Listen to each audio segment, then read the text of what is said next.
Welcome to the Young and the Restless Daily YAPP for a quick, and by that, I mean you're already halfway done, recap of the most amazing or what the heck did we just watch moments on today's episode. Let's get to it. On The Young and the Restless, the long-awaited festivities began for Nikki's party. As the guests arrived, everyone was astounded by the decorating and transformation of the Neil Winters Jazz Club into a room that represented Nikki's favorite colors with grace and elegance.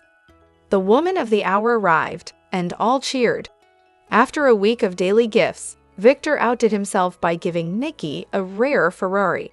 But all of that was nothing compared to the real show stealer that night. Aristotle Dumas hand-delivered invitations. If you've read the book or seen the movie, The Count of Monte Cristo, this move wouldn't come as a surprise. But what does have us wondering is the guest list and the courier. Individual invitations were dropped off at the ranch for Victor, Nikki, Nick, and Victoria. Yet Victoria was given Lauren and Michael's at the club to give to them. At the Abbotts, Jack and Diane each got one, and then Damien and Lily were handed theirs at the club. Which obviously begs the question, how and why Lily would get hers there when she has a home address. Maybe she's been seen eating a loom so many times, the delivery guy even knew she'd be there or society at a table for one. I wish it meant they were headed out for a full cast location shoot in France, but I'm going to guess we will be spending Friday the 13th on set, which is fine with me if, as Victor would call him, this Dumas character or whatever will finally be revealed. Want more details? We got you. Soap Central has the best full LI and R recaps on the internet. You can even go back over 30 years and read each and every one of them. If you can't wait until the next episode, we have daily spoilers, too. And whatever you do this weekend, do not forget to read the 2 scoops for some laughs in the as close as we can come to being a watching party without actually being a show. And the best part is if you agree or disagree, we want to know. As always, share your comments below. Hello everyone, welcome back to my channel, Pulse Canvas. It's me, Julie here. I hope everyone is having a wonderful day. Keep watching, so let's dive into today's video. The Young and the Restless fans are always happy to see Eileen Davidson pop back up on screen as Ashley Abbott. She hasn't been back in Genoa City for very long, but Davidson maximized her screen time. She's earned our Performer of the Week slot for Y&R. This week, the last Abbott to weigh in on Diane's redo of the Abbott mansion was Ashley. Via Jack, she'd indicated she liked Diane's changes, but Diane likely wondered if Jack was softening Ashley's true feelings. After all, the two women have never been bosom buddies. Ashley walked into the mansion and let the images of the redone mansion wash over her. Jack closely observed his sister, and she then let loose with a whammy. "It's a lot worse than I thought it was going to be," Ashley shocked her brother by saying. What the hell was Diane thinking? Wasn't this a bit of an overreaction, as Ashley had seen images of the Abbott home since Diane's makeover? Was Ashley expressing her true feelings or purposely hyping her response up like a real housewife of Genoa City, hoping to manufacture some false conflict with her brother? It turns out that Ashley was just having a bit of fun with Jack. She asked what's not to love, and that she have to admit to Diane that she did something right. Ashley did just that when Diane entered the room.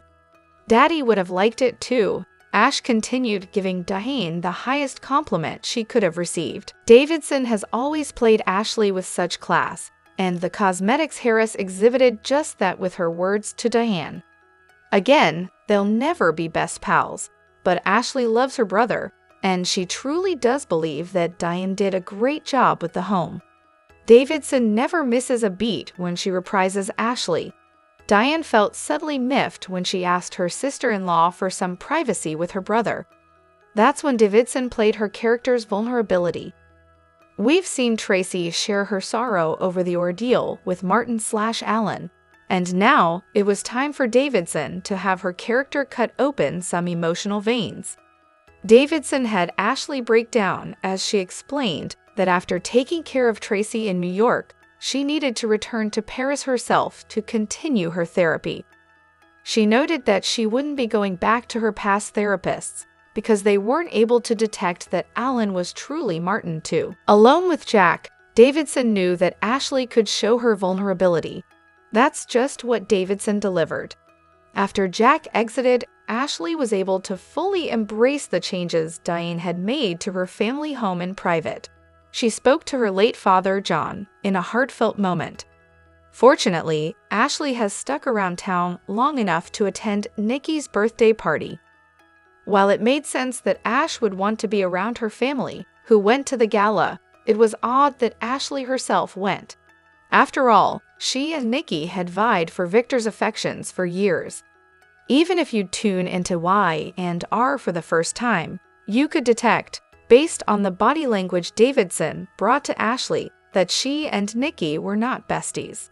Also, even the most platonic and cordial exchange between Victor and Ashley reveals that there was once a great love affair between these two. Ashley may not be in town long enough for her dynamic with Victor to be re-explored, but even in a crowded party scene, we can see that the embers of their relationship continue to burn. Ironically, Ashley needs to return to France to find peace because she's likely a key player in stopping the war between Jack and Victor. Whether she's giving Diane her overdue kudos or acting as a buffer between the Abbotts and the Newmans, Davidson brings an irreplaceable elegance to her role as Ashley. Y and R simply isn't the same without her. So while it appears to be au revoir to Ashley for now, let's hope that we're soon saying bonjour. Next week on The Young and the Restless. Aristotle's invitations continue, as does Nikki's party. Here's a look ahead at the episodes we'll see from Monday, June 2nd to Friday, June 6th, 2025. Nate has gone above and beyond helping Amy Lewis and her terminal illness, even before he grew closer to his half-brother and Amy's son Damien. He has opened his home, given her first-hand medical attention, and even flown her to Boston for special treatment with a former colleague. Amy's prognosis has turned around, but Nate can't stress enough the power of positive thinking. But next week, when Nate reminds Amy that they're at the park with Audra, Amy says that she's finally listening. However, when Amy tells Nate and Audra that she's come to a decision about her future, the music implies it's not that positive. What is happening? Nearly everyone in Genoa City is at Nikki's big birthday bash. Claire and Kyle wanted to use the party as a means to change Victor's mind about their relationship. They had planned to make a grand gesture to Nikki in hopes that Victor would perceive Kyle better. Next week, when Kyle and Claire plan to do some dancing, Kyle wants to make one more move to persuade Victor first. Will he have any effect on Victor's opinion of him, or is this a lost cause? While everyone has Nikki's party on their minds, on The Young and the Restless, Dumas is gaining his own attention by sending personal invitations to selected party guests for a vacation at his private European retreat. Next week, Billy also receives an ominous invitation to Nice, France, from Aristotle. But when he and Sally discuss it at Crimson Lights, she is very much against him going. Sally doesn't think the timing is right, and she doesn't trust Dumas. While Billy assures her that she and Abbott communications mean everything to her, he wants to go find out what the French connection is all about. Billy tells her that despite her concerns, he needs to find out what Aristotle has planned for Billy's family. Sally shouldn't be that surprised, as she has known that Billy and Aristotle have been talking for months, and the mysterious billionaire was investing in Abbott Communications. If anything, it makes more sense for Billy to go meet him than anyone else who has received an invitation so far. The Young and the Restless spoilers reveal that some Friday the 13th horror is brewing. Could a whodunit kick off at Aristotle Dumas' chateau once his party gets underway? It seems Dumas is finally ready to come out of the shadows, but he's going to do it in epic fashion. Instead of just showing up in Genoa City, Dumas has invited all the key GC players to join him for an extended stay at his summer home in Nice, France. This almost feels like a classic murder mystery setup, especially with Dumas' literary-inspired alias. There's been some buzz about a possible whodunit playing out at Dumas Bash, and the timing would certainly be right for one since this event begins on Friday the 13th. With a party date like that, Y&R fans are bound to see some creepy moments. The suspense is building when it comes to the big Dumas reveal, but there may be other shockers that play out as well. Dumas is making some enemies with all his shady behavior, so could he become a stunning victim? What if someone tries to wipe Dumas off the map and every party guest becomes a suspect? Dumas will surely survive whatever's in store, but he could still get injured after an attempt on his life. Since it looks like Billy Flynn is playing a Kane Ashby recast who will be revealed as Dumas, Kane could provoke some serious fury with his actions. That could bring some strong motives to go after Kane once his true identity comes to light. Then again, maybe somebody like Dumas' assistant, Carter, could be found deceased. It'd be fun to watch what happens after a body gets discovered, so Carter would be a good throwaway character to use here. Carter could get in someone's way or land on someone's bad side with terrible consequences. Whatever the case, some form of a whodunit could be in the works, so we'll bring you updates on any twists that might play out at Dumas Bash. Nikki Newman received some pre-birthday presents this week on The Young and the Restless, but the real gift was given to the show's viewers as the top-rated soap showcased a gala, the type that was once synonymous with the show. In the olden days of soaps, characters would talk about an upcoming party for days and weeks, leading up to the big event.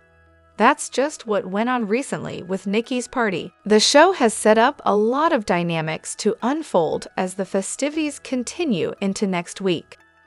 How will Victor respond to seeing Michael for the first time since the latter quit the former's employ? Will Ashley's presence hamper Nikki's joy, given their past rivalry over Victor? Will Genoa City residents start putting their heads together to try to figure out why the enigmatic Alexander Dumas has invited them to go to France in a few weeks?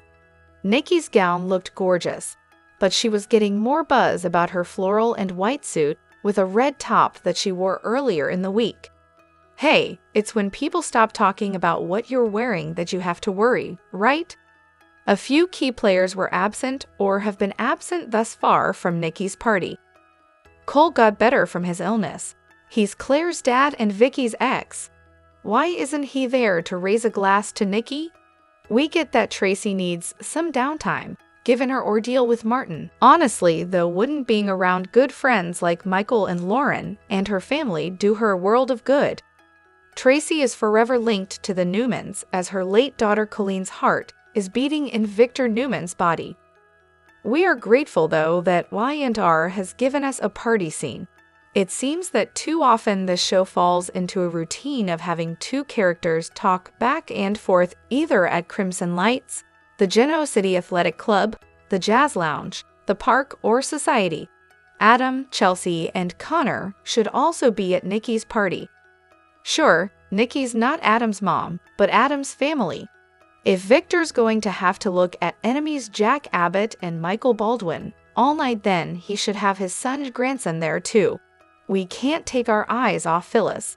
She's like a comet made of energy that's hurling through Genoa City at 1,000,000 miles an hour. Whether she's playing loving mom to son Daniel, it's clear she wants the best for him, or throwing shade at her adversaries. Phyllis is always entertaining and watchable.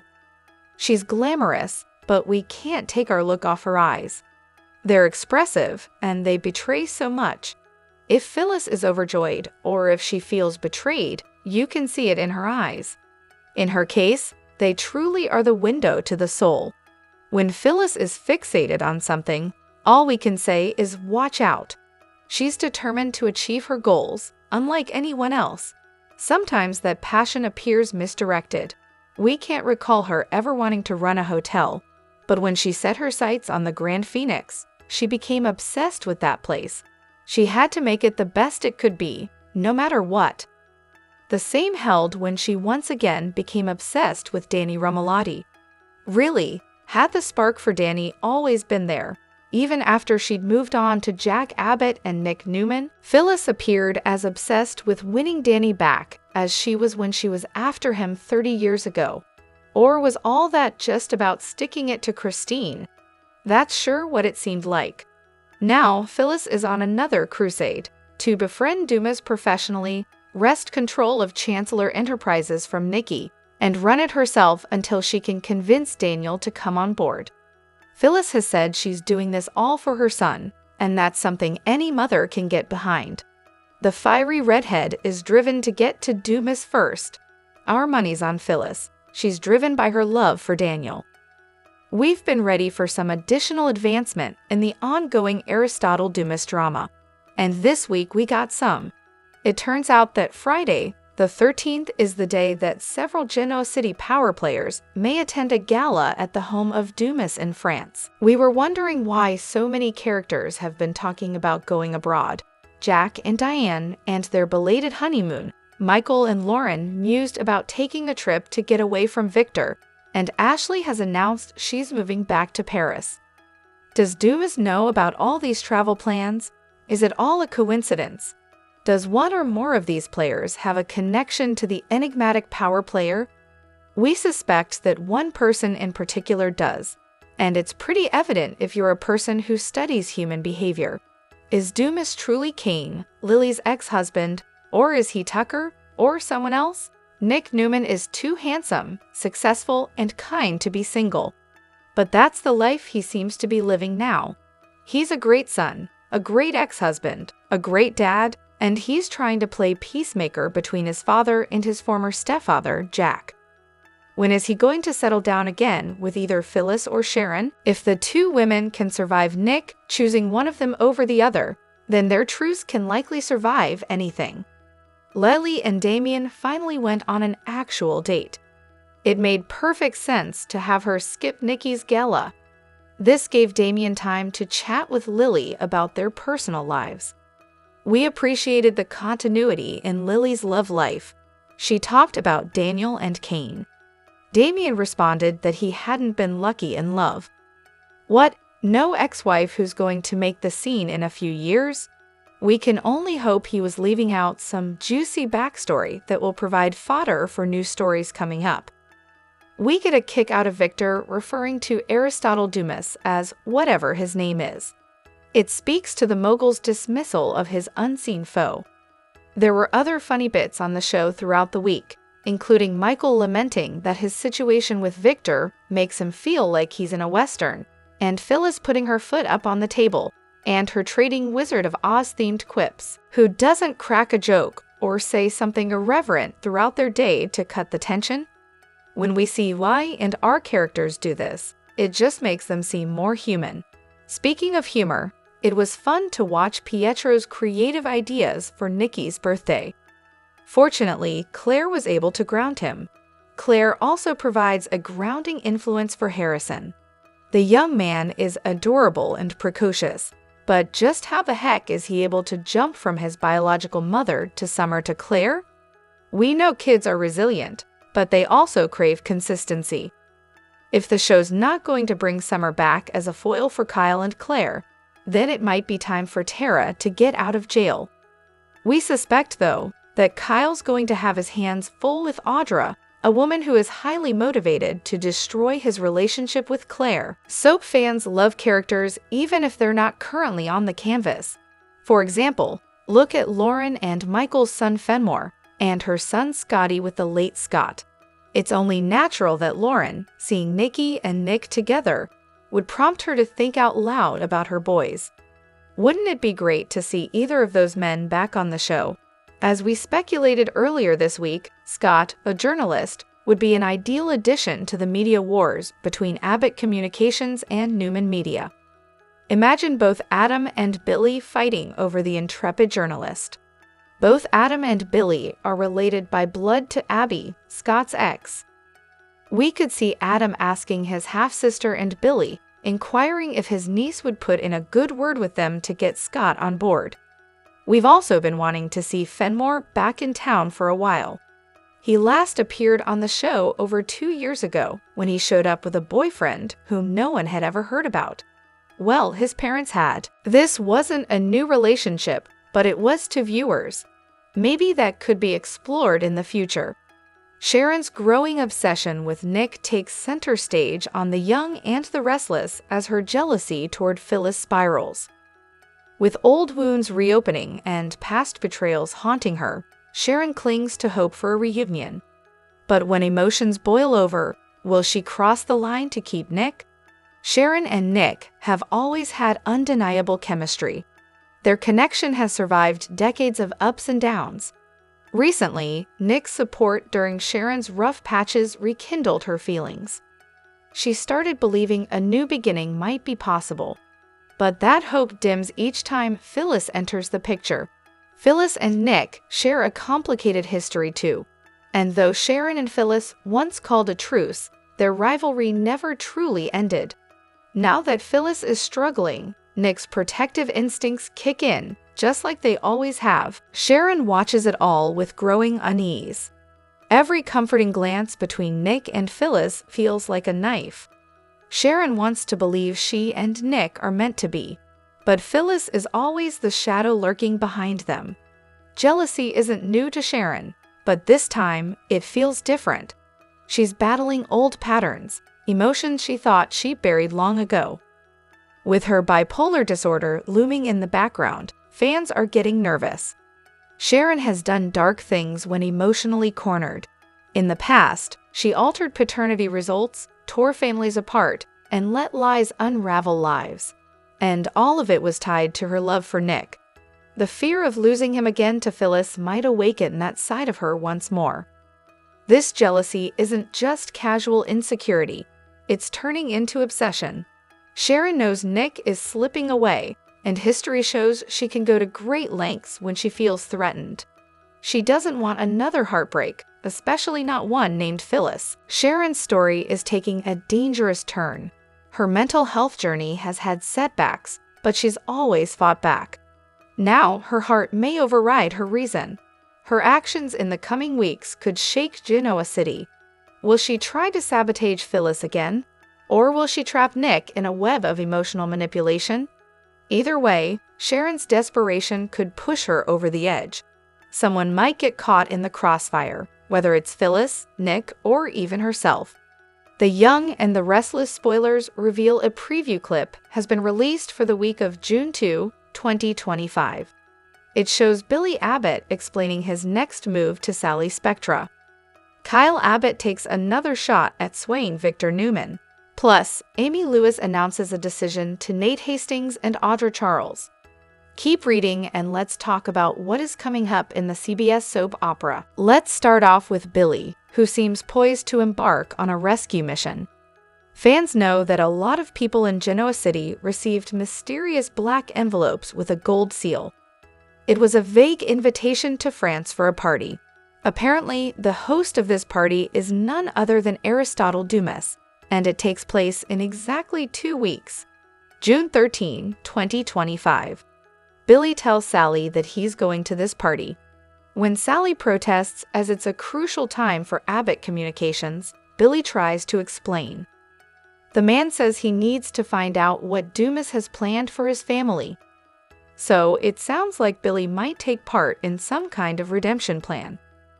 Over at Nikki Newman's birthday bash, everyone is having a great time. However, Claire Grace Newman is determined to get her grandfather's approval about her relationship. After exchanging some flirty comments, Kyle tells Claire that he has one more move to try to sway Victor. The Young and the Restless spoilers for the week of June 2 reveal that the preview clip also shows Amy coming to a decision about her future. Amy meets with Nate and Audra at the park. What kind of decision has Amy come to, and what does it mean for her loved ones? Does this have to do with Damien Kane, or perhaps her cancer treatment? Or does this have anything to do with the mysterious and elusive Dumas? As far as Dumas is concerned, with this party coming up, it sounds like Genoa City will finally learn his true identity. It is also teased that Dumas is after Chancellor.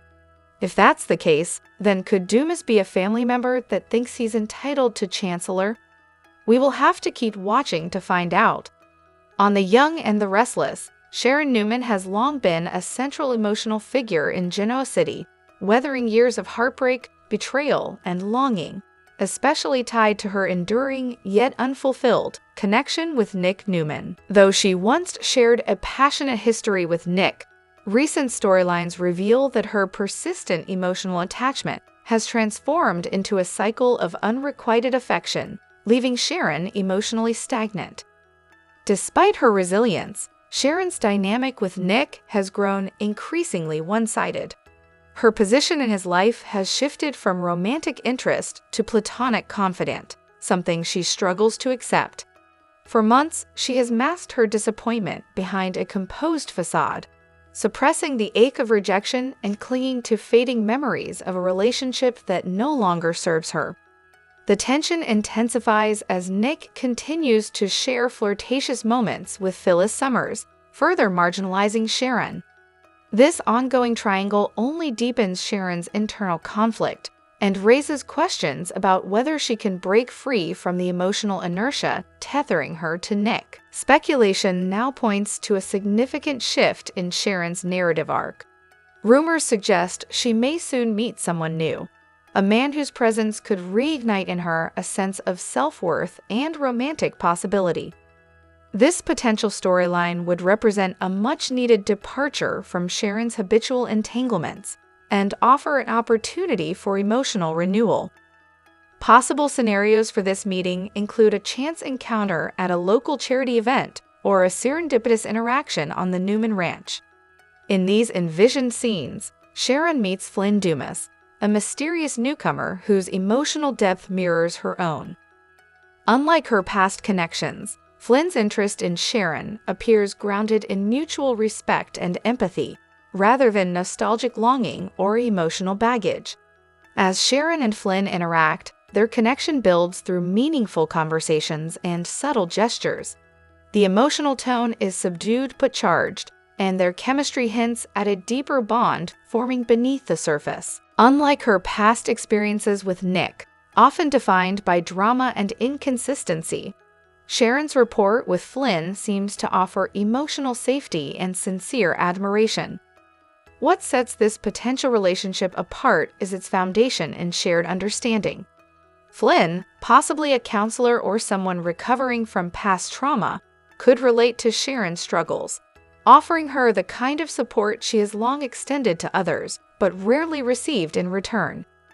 Writers are reportedly exploring ways to introduce Flynn as a figure who can help Sharon redefine her understanding of love, moving her away from past patterns of self-sacrifice. Therapy scenes or mutual involvement in community projects may serve as avenues for their connection to evolve, allowing Sharon to embrace boundaries, healing, and genuine affection. Flynn's rumored debut might be as a mysterious guest at a high-profile charity gala hosted at the Chancellor estate. In a scene filled with subtle drama and understated glamour, Sharon, dressed elegantly and carrying herself with quiet strength, crosses paths with Flynn in what could be a pivotal moment. Their initial exchange, charged with intrigue, signals the potential for a deeper connection that could reshape Sharon's future. Later that evening, a seemingly routine offer to escort Sharon to her car develops into an emotionally resonant interaction.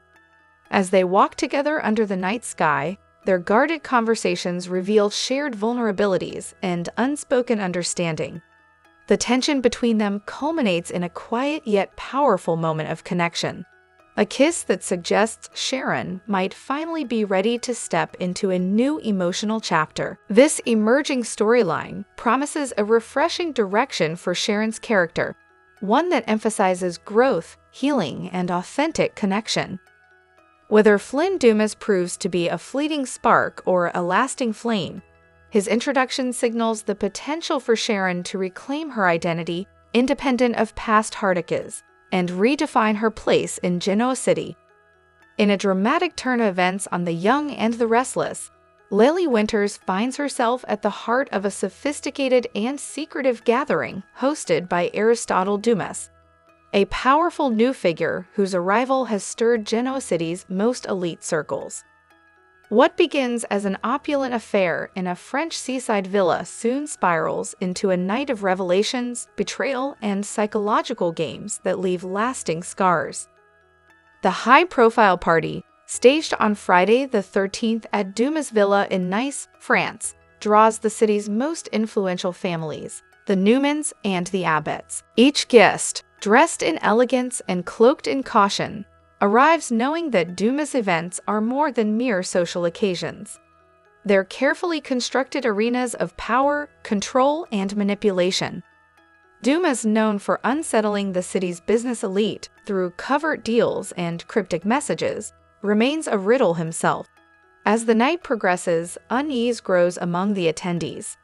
Victoria Newman, Jack Abbott, Nick, Sharon, Abby, and others quietly navigate a minefield of subtle threats, veiled conversations, and unanswered questions. All eyes eventually turn to Lily, who arrives alone and subdued, clearly burdened by unresolved emotions. The evening reaches a climax when Dumas finally appears, enigmatic, eloquent, and intense. He speaks of fate, fear, and the power of truth, subtly exposing the vulnerabilities of each guest. But the night takes a shocking turn when Dumas removes his mask, revealing himself to be none other than Cain Ashby, Lily's ex-husband, the father of her children, and the man she once loved deeply. The revelation stuns the room, but for Lily, it is a devastating betrayal.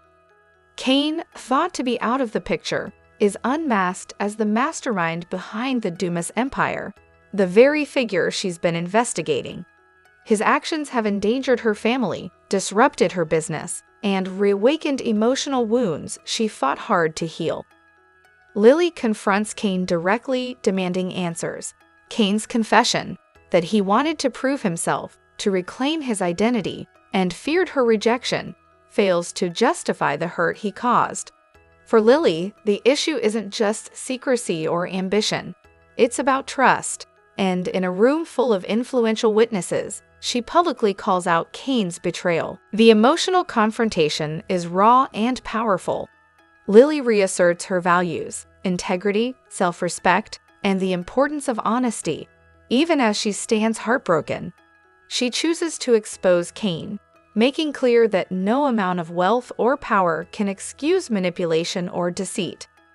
As the party winds down, guests are left to reconsider alliances and reevaluate their positions in Genoa City's complex web of power. For Lily, the night marks a turning point. She leaves the villa alone, but with renewed clarity. The past will not define her future. Meanwhile, Dumas, or Cain, watches with a quiet, knowing expression. Despite his exposure, he remains a wild card, a symbol of how far someone might go to rewrite their legacy. One thing is certain, Genoa City will never be the same. At Nikki Newman's grand birthday celebration, a night intended to honor her legacy turned into a pivotal moment that may redefine Genoa City's power structure. What started as a glamorous affair at the Newman Ranch transformed into a forum for political and corporate upheaval as Aristotle Dumas, a shadowy figure with growing influence, finally made his presence felt through an unexpected envoy, Amanda Sinclair. The event's anticipation reached a fever pitch in the days leading up to it. Rumors of an impending revelation circulated among Genoa City's elite, especially surrounding Amanda Sinclair, a trusted ally of Phyllis and a woman known for her composure and discretion. Her rumored connection to Dumas had long been a subject of speculation. Some believed their ties stemmed from philanthropic ventures, while others suspected covert business alliances. Dumas, a mysterious power broker whose influence spans both the boardrooms of Newman Enterprises and the underbelly of Genoa City, had never appeared publicly. Yet, his reputation preceded him. Known for his loyalty to Winters Incorporated, he remained an enigma, silent, calculating, and strategic. The opulence of Nikki's birthday gala served as the backdrop for the revelation. As guests raised their glasses during Nikki's heartfelt speech about family and legacy, Amanda stepped forward. In a moment of quiet intensity, she delivered a carefully worded statement hinting at change, and unveiled a sealed letter bearing Dumas's wax emblem. Her message was both respectful and direct. Dumas could no longer remain silent, while Victor Neuvin sought to absorb Chancellor Winters through influence and manipulation. The communique detailed Dumas's intent to initiate legal proceedings, placing Chancellor Winters under independent management due to breaches of fiduciary duty. Amanda warned that unless Victor backed off from his interference, Dumas would oppose him using every tool available, from shareholder influence to legal challenges. Shockwaves rippled through the crowd. Victor, long seen as Genoa City's unshakable titan, showed rare signs of doubt. Nikki was visibly shaken, realizing the depth of the threat. Phyllis, though not directly involved, watched Amanda with a mix of admiration and envy. Speculation quickly refocused on the true identity of Aristotle Dumas.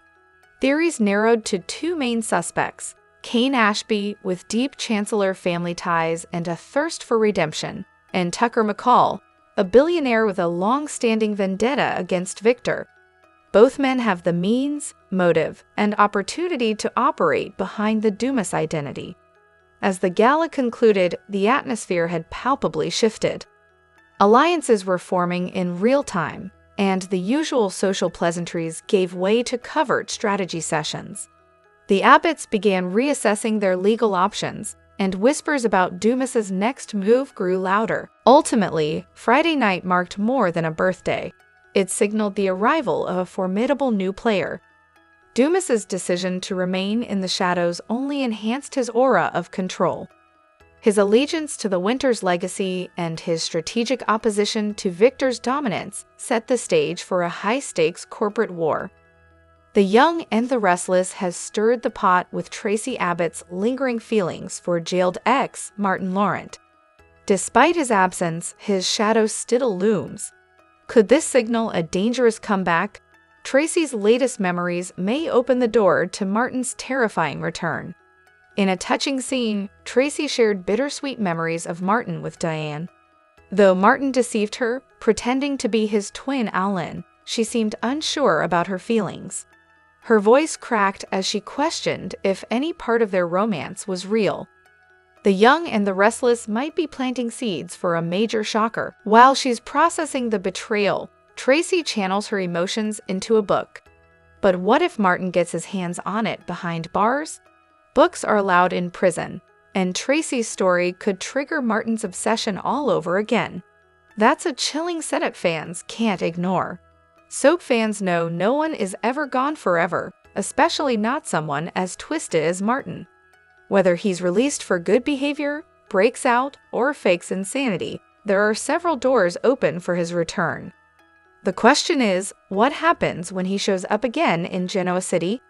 Martin's reappearance could lead to explosive drama, especially if he feels Tracy is slipping away for good. If he sees the book as betrayal, he might lash out.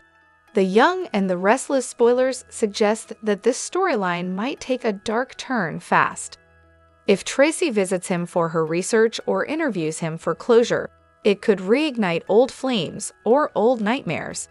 Martin may want Tracy back, but she may not want him. That rejection could be the spark that sets everything ablaze. Harrison is agonizing over the perfect gift to get his great-grandma Nikki on The Young and the Restless. He finally had a brilliant idea on the May 29 episode. Harrison will make a book about his family tree, from Harrison to Summer to Nick to Nikki. Kyle seemed pretty chill about it. Is it because he doesn't see any pitfalls to his son's project? We do. For years now, we assumed that even though Harrison calls Summer Mommy, he still remembers Tara, his biological mother, and Ashland, the man he called father until the day Ashland died. But now, we're convinced that Kyle has completely gaslit the kid. Harrison was pretty young when he lost Tara and Ashland, and Kyle and Summer swooped in to play mommy and daddy. What if they've convinced him they're the only parents he's ever had? The other two were a dream, just like his life in New York City. Harrison said the family tree project was something he was working on in school. School projects like that often ask the kids to bring in mementos to illustrate the art. Things like a birth certificate, for instance. What if Harrison decides to surprise his parents with the finished project? So he doesn't ask Kyle for his documents. He just goes to get them from where he knows Kyle keeps them. This Harrison is presumably almost 10 years old, which means he can read, and he knows the difference between parents, Summer and Kyle Abbott, and parents, Tara and Aisling Locke. Is this the beginning of a story where Harrison remembers who he used to be, and how his mommy and daddy took him away from the parents he loved? In The Young and the Restless, Victor Newman's growing obsession with power and vengeance has pushed his family to a crisis point. As his once legendary restraint vanishes, Victor's aggressive tactics have begun to alienate those closest to him, turning the Newman household into a battleground of clashing loyalties and growing dissent. Victor's ruthless moves against the Abbott family, Jack, Kyle, and Billy, mark only the beginning of a larger campaign. With Michael Baldwin walking away in protest, Victor now stands isolated, relying solely on his unyielding drive for dominance. His intimidation tactics, once calculated, have become erratic and fueled by paranoia, leading him to target not only business rivals but members of his own family. Nikki Newman, long his staunchest ally, now watches in horror as her husband manipulates Audra Charles to sabotage the relationship between Claire Grace Newman and Kyle Abbott. Audra, eager to earn Victor's favor, subtly poisons Claire's perception of Kyle, sowing mistrust in an otherwise loving bond. Claire, unaware of the deception, begins to question Kyle's sincerity, while Kyle struggles to convince her of his genuine intentions. Nick and Victoria Newman stand divided on how to confront their father's actions. Nick seeks to mediate, warning that Victor's vendetta could destroy both Newman Enterprises and Jebat. Victor, however, dismisses Nick's pleas as naive and indulgent. In contrast, Victoria adopts a more resolute stance, assembling allies including Adam and Abby to orchestrate a counter-strategy. She quietly explores legal avenues to invoke a shareholder clause that could temporarily strip Victor of control over Newman Enterprises. As tensions rise, Nikki confesses to Claire that Victor's recent behavior has shaken even her steadfast loyalty. This emotional revelation prompts Claire to reassess her relationship with her grandfather and the toxic dynamics surrounding her. The pivotal moment arrives when the Newman family gathers at the ranch. In a tense confrontation, Victoria, supported by Nick, Adam, Nikki, and Claire, declares their unified opposition to Victor's destructive path. They agree to call an emergency board meeting, presenting financial documents that expose the risks of Victor's actions and concrete evidence of Audra's involvement in manipulating family relationships. Their goal: to place the company under caretaker management until Victor agrees to a mediation process. When Victor arrives at the Newman boardroom the next morning, he finds the doors locked and a note from his family urging him to reconsider his course. Alongside the note rests a symbolic artifact, his grandfather's pocket watch, reminding him of the legacy he's jeopardizing. Back at the ranch, Victor's behavior continues to spiral. Nikki confronts him about his obsession, only to be ignored. Frustrated and determined, she alerts Victoria, who in turn confronts Victor directly. Her warning is clear: stop undermining Claire and Kyle or risk permanent estrangement from his own daughter. Her symbolic gesture, dropping a leather glove onto his desk, marks a line Victor cannot cross without losing her trust forever. This ultimate challenge forces Victor to confront a truth he's long avoided: that love, loyalty, and fear are not interchangeable, and that domination cannot replace trust. As the Newman family prepares for a future that may no longer revolve around Victor's authority, the question remains: will he relinquish control, or will his need for power cost him everything?